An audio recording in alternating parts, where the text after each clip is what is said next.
Bom dia, boa tarde, boa noite. Esta é mais uma edição de Pedro e Cora, o seu programa sobre vida digital, no canal do meio do YouTube ou então na sua plataforma favorita de podcasts.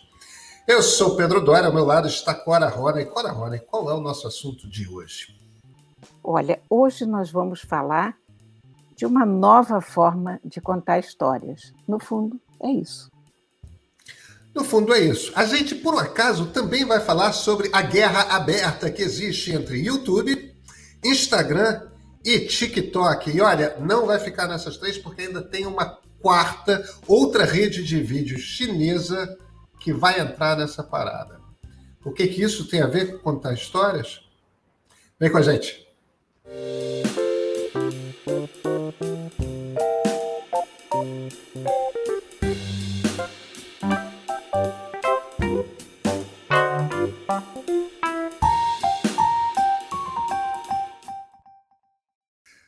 Cora Ronen, briga, guerra aberta, Instagram, TikTok, YouTube.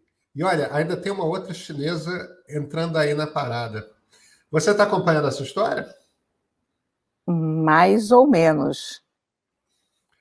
Então, Cora, deixa eu começar com essa história. O YouTube lançou os Shorts. Sabe? Vídeos verticais de 1 minuto.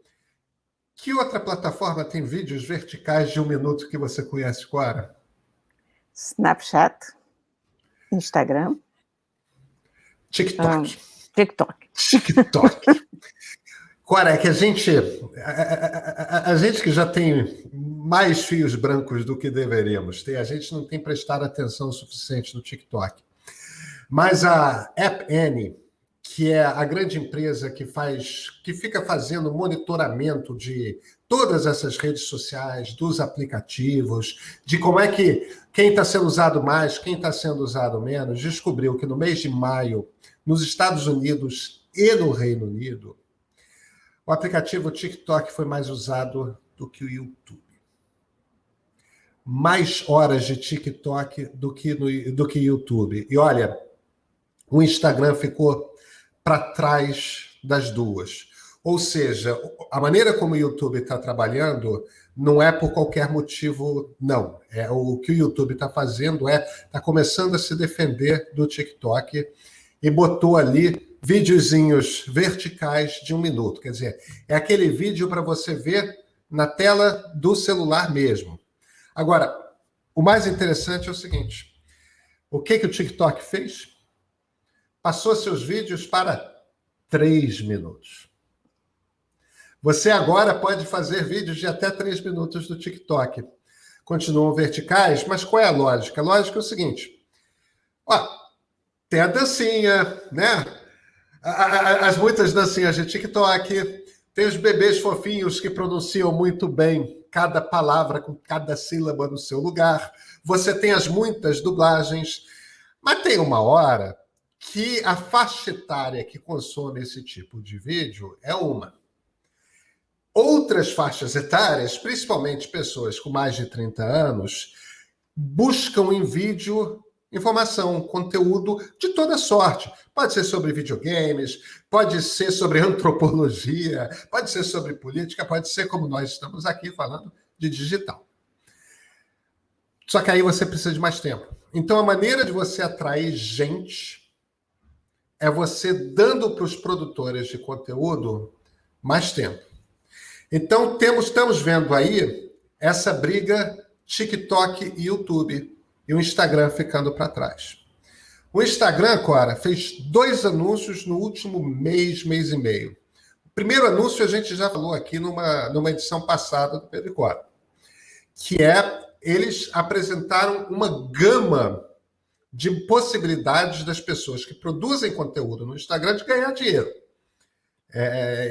O que a gente não sabia agora era o seguinte, é que aquilo era cenoura. Ainda vinha o porrete. Ainda vinha a pancada. Primeiro lançaram a cenoura, aí vieram com a pancada. E o que é a pancada? O CEO do Instagram, o Instagram é uma empresa embaixo do guarda-chuvas do Facebook. O CEO do Instagram veio a público e falou o seguinte: olha, o Instagram não é mais uma rede social de fotografias. Nossa ênfase agora é em vídeos. E vocês vão ver cada vez mais vídeos na sua linha do tempo, e vídeos, inclusive, que ocupam a tela toda. E o Reels, que é a versão do Instagram do TikTok, que era de 30 segundos, eles passaram para 1 minuto. Nessa bagunça toda, os influenciadores do Instagram estão uma arara, porque eles mexeram muito no algoritmo do Instagram. Todo mundo está com visualizações para baixo. Todo mundo está com likes para baixo, com comentários para baixo. Quer dizer, houve uma queda generalizada para todos os principais influenciadores. Por quê? Todos os truques que todo mundo demorou anos para dominar e aprender, que é justamente o que esses influenciadores têm, né? O domínio sobre esses truques, tudo isso se perdeu. Tudo isso foi embora, as regras são novas e está todo mundo meio que perdido tentando descobrir que regras novas são essas. E isso, evidentemente, é um problema. Porque Clara, o que está acontecendo em essência nessas plataformas é o seguinte: o que está acontecendo é que o TikTok trouxe um bicho que não existia há algum tempo nesse mercado: concorrência, competição. Então, eles estão tendo que se virar para brigar. E aí entra uma coisa que muita gente há muito tempo reclama. Vai começar a ter mais valor aquele tipo de pessoa que domina a arte de produzir conteúdo que as pessoas gostam de assistir nessas plataformas. Então, por isso mesmo, todas as plataformas estão começando a montar projetos de você atrai gente, nós queremos você aqui. Às vezes até com pacotes de pedido de exclusividade. Tem uma guerra se instaurando no vídeo social, Cora. Cara, eu acho que por trás disso tudo está se discutindo uma outra coisa maior e com um impacto cultural mais profundo, que é como nós contamos histórias. E Você tem toda a razão. como as pessoas gostam de consumir histórias. Quando a fotografia começou, o tamanho inicial dos negativos, das chapas de vidro, era em geral 3x4, 6x6. Depois, quando você passou para as câmeras de 35 milímetros, você teve uma foto na horizontal, né? Apenas as Rolleiflex mantiveram o formato 6x6 e algumas Mamias profissionais, enfim, câmeras mais importantes, as Contax, enfim, mas não eram mais câmeras de amador, né? Hasselblad, mas o formato típico da foto passou a ser esse formato horizontal que a gente vê o tempo todo na nossa frente, formato das telas, enfim. Aí começaram a aparecer as primeiras redes sociais de fotografia, com formato 6x6, novamente. E todos nós que tínhamos nos acostumado a trabalhar no formato retangular, tivemos que voltar para 6x6, e hoje eu acho que a forma de foco da maior parte de todos nós de enquadramento é o 6x6 automaticamente por causa do Instagram. Depois se passou para a imagem em movimento. Agora, essa imagem em movimento do que a gente está falando no TikTok e no Instagram, ela não é a mesma imagem em movimento que você vê no cinema ou na televisão. Isso é uma nova linguagem que você está criando, porque é uma linguagem mais ágil, é uma linguagem mais interrompida por recursos, por figurinhas, por imagens, enfim. A gente está criando a forma de contar a história do nosso tempo. muitas vezes sem palavras, para você pegar o número de gente maior possível, sempre a uma velocidade muito maior do que o que se exigia das pessoas antigamente, porque o attention span das pessoas diminuiu muito depois da internet, sobretudo depois das redes sociais. Mas, enfim, o que eu acho que está em jogo é isso. Então, de novo, agora o formato 6x6 começa a ser derrubado por um formato retangular, mas não mais na horizontal, e agora na vertical. E não mais parado, mas se mexendo. Uma espécie de cinegrafia que ainda não tem paralelo até aqui.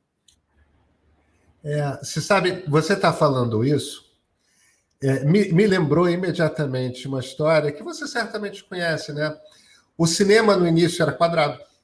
Até os anos 40 o cinema era quadrado. E é por isso que as televisões, quando surgiram, era uma televisão quadrada. Com raios catódicos, tudo mais, né? Aí, por conta da televisão surgir quadrada, começou a concorrer com o cinema correu atrás e começou a trabalhar aqueles formatos ultra horizontais, né? Cinemascope, aquelas coisas todas, tal, você precisava estar numa sala muito grande para que houvesse uma distância suficiente da tela para a primeira fileira, para que você pudesse estar imerso naquela imagem, né? E tem uma frase que eu acho uma delícia do John Ford, que é o grande diretor dos westerns americanos dos anos 40 e 50, que ele reclamava demais do CinemaScope, que ele dizia: esse troço aí só dá para filmar trem e cobra. E, no entanto, quando entra o cinema maldito americano, nos anos 50, né? Nicholas Ray, Elia Kazan, todos, o Fred Zinnemann, uma série de grandes diretores, eles começam, East of Eden, por exemplo, né?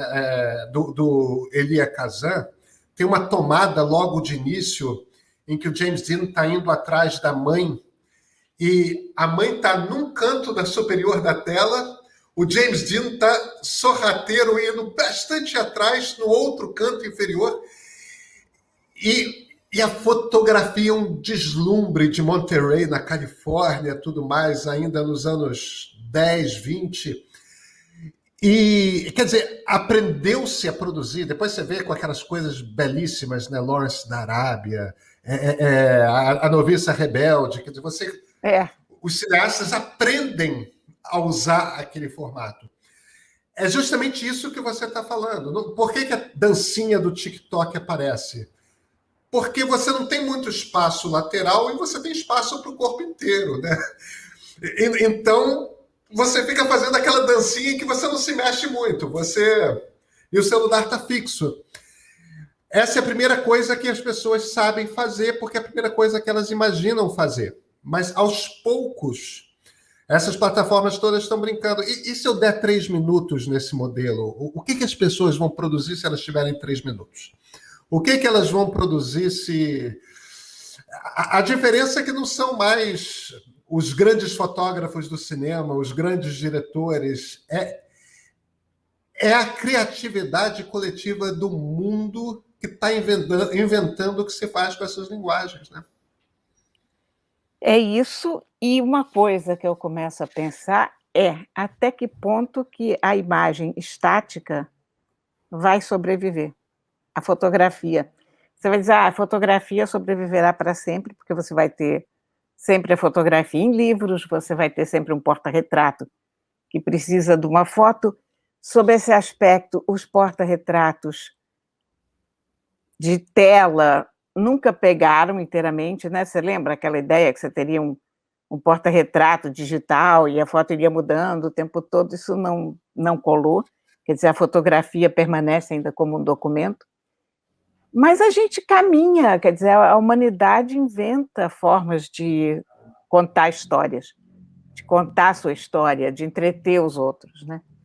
no momento, o que eu posso te dizer é que eu estou muito chateada com o Instagram, porque se eu quisesse o TikTok, eu estava no TikTok, eu não estava no Instagram. Eu não gosto de ver vídeos o tempo todo, eu gosto muito de ver imagens paradas, especialmente de gatos. Então, as minhas contas de gato todas estão pensando em se mexer, não quero, eu quero ver as fotos. Eu sou antiga. Eu vou te falar uma coisa, Cora. Eu tenho muitos perfis de gato relacionados a gatos no meu Instagram, muitos. E eu adoro aqueles bichos em movimento, os desajeitos. Adoro quando um gato tropeça, cai, faz aquelas coisas que eles Aquilo é maravilhoso. que nada aconteceu, né? O gato é um ser que se envergonha da falta de elegância quando ele comete uma deselegância, né? Ele não consegue lidar com a deselegância. Eu acho aquilo... E não é só também os muitos momentos de elegância, as muitas brincadeiras quando os gatos estão se divertindo com uma pecinha qualquer, uma luzinha, aquelas patinhas delicadas, né? Eu acho que o movimento tem sua graça também. E quando você estava falando isso, me ocorreu uma das coisas que os celulares, principalmente celulares de ponta, têm feito, é que eles não tiram uma fotografia, né? Eles tiram, quando você aperta para fotografar, eles tiram ali 2 segundos, 3 segundos de imagens que eles fazem um registro, e aí os algoritmos fazem uma composição daquelas várias imagens até produzir uma imagem só. E se você pega no Google Photos, se você pega no serviço equivalente da Apple, você sempre vê que aquela imagem, você também pode vê-la com aquele discreto segundo antes, 1 segundo depois. Às vezes até com áudio, se você quiser. Sabe, eu já me flagrei olhando para fotos mais antigas, de 2 anos atrás, quando já havia esse recurso, e me encantando com o revelar de uma fotografia que eu tinha feito para ser estática, e de repente tem um filho meu muito mais moço do que era, e eu tenho aquele movimento.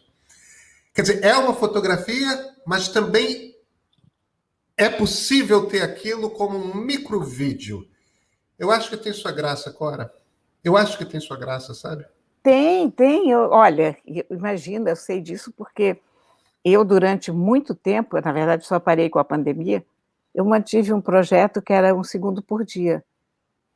Então, todo dia era um aplicativo, 1 second every day, e você filmava 1 segundo do teu dia. Só 1. E, às vezes, eu me pego olhando essas coleçõezinhas de segundos, e como elas são reveladoras, quanta coisa cabe no segundo, né? Tem muitas memórias ali, né? Olha aqui, o que eu sei é que a forma como nós contamos histórias está mudando. Cora, eu acho que você tem toda a razão. E eu estou muito feliz por outro motivo. Há muito tempo eu tenho me queixado do monopólio que se estabeleceu por essas 5 gigantes do Vale. Que eu sempre me refiro às 5 gigantes do Vale, embora 2 delas sejam de Seattle, que são a Amazon e Microsoft, né? Ou Redmond, mas é do lado de Seattle, então é a mesma coisa. Essas 5 big techs americanas, elas estabeleceram monopólios, têm barreiras de concorrência uma com a outra, né? Google e Apple têm iOS versus Android, YouTube e Facebook às vezes têm ali sua rixa e tudo mais, mas em grande parte elas ocupam macro-nichos e são donas desses macro-nichos. E o mundo da tecnologia estava chato demais, estático demais, nada acontecia, nada era inovado, e essencialmente porque é isso que acontece quando monopólios se estabelecem. Eu estou adorando a entrada dos chineses, porque os chineses estão fazendo essa turma se mexer. As coisas estão acontecendo. Sim, é chato porque um fica imitando o outro. Mas, ao mesmo tempo, um fica também com a necessidade de inovar em cima do outro para ser quem vai ganhar uma ponta ali à frente.